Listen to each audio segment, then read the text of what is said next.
And if it's not the full package, it's not the full package. And then we can move along. And we don't have to feel, I don't have to feel, because it's not you, maybe it's me. You know what I'm saying? So that is just the moral of the story.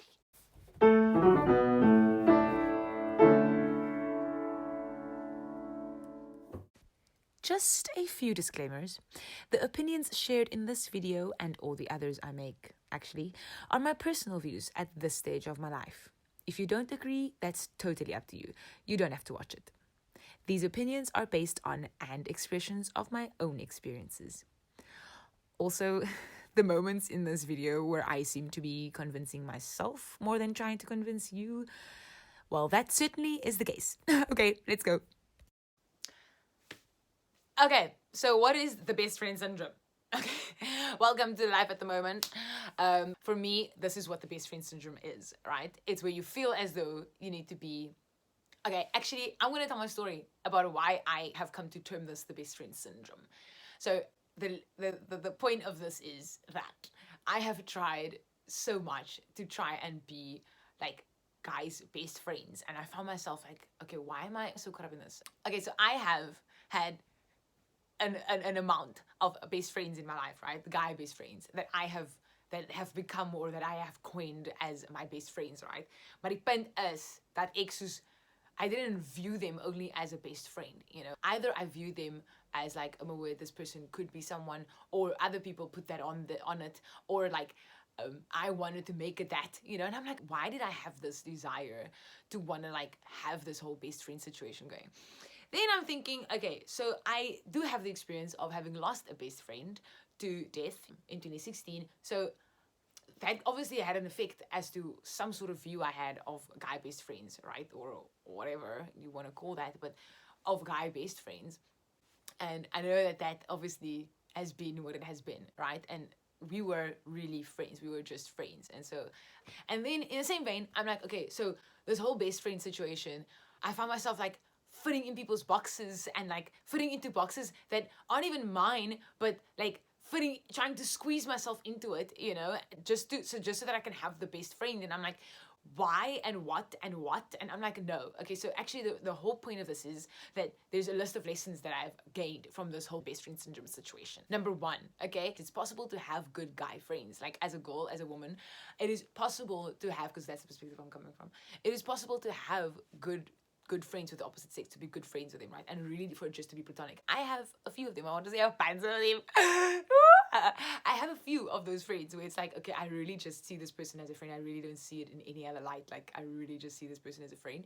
And then I've had those experiences where it's like, okay, but I actually really don't see this person just as a friend. Even if it were the fact that there were certain things that we could relate to, and like the pressure of like, oh my word, this could possibly be it, or even just having the feelings for the person, and those other things, the boxes weren't ticked, but I had the feelings, the physical attraction perhaps, you know. So those different kind of situations, right, that I've been experiencing in my life, or have experienced. I remember at school, there were these guys at school. I remember there were these guys at school, and I remember like I think it was like grade 9, right? And these people were like new on the block and whatever, and they were like, okay, but Karen, you need to lower your standards. Like, no one's gonna meet your standards. And I was just like, no. You know what I mean? And I remember at school I was just like, no, I'm not lowering my standards. Okay, then life happens, right? You get older, and I think a great deal of this whole best friend syndrome situation was the fact that I've lowered my standards, you know, and lowered my standards in the sense of not meeting my full package. We all have a full package that we believe is our full package, right? That we want to see in the person that we want to be with, right?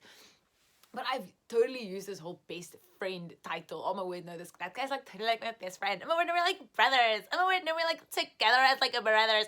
No, you're not. You know what I'm saying? Like, you really aren't. You know what I'm saying? You really aren't. You know, and so I think it's just that whole thing of having these like underlying expectations, because once you like someone, once you see someone in a different light, whether it be for whatever reasons, whatever it was that has attracted one to the person, if it's not the full package, it's not worth investing into in terms of going further, you know, because now it's like based on those ticking off boxes, wanting to spend a future with you on that, or whether it was I wanted to spend, like, I could totally see myself like just wanting to be with you, you know, the balance between the two. I'm like, I've had these experiences where I've had like the ill balance or the good balance or whatever, and in essence, they weren't actually my best friends. They were people that I actually liked.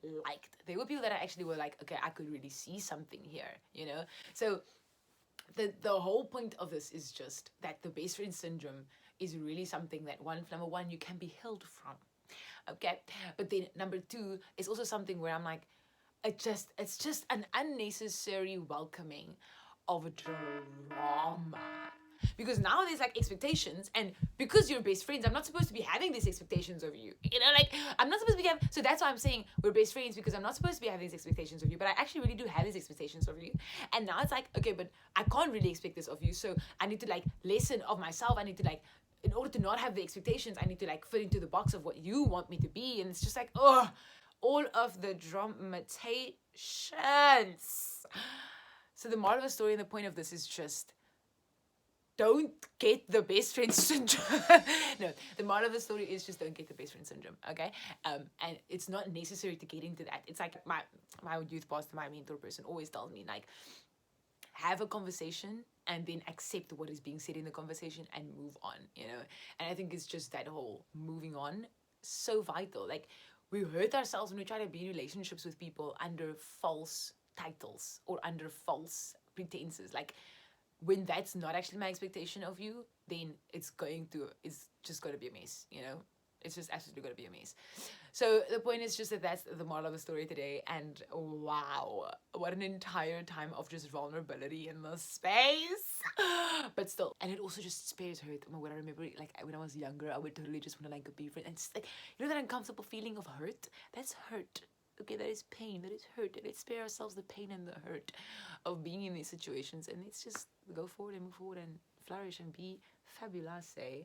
And also, if you've not yet subscribed to my channel, please do subscribe to my channel, Karen Beatrice, right there at that subscribe button, and then you will receive notifications when I upload new videos.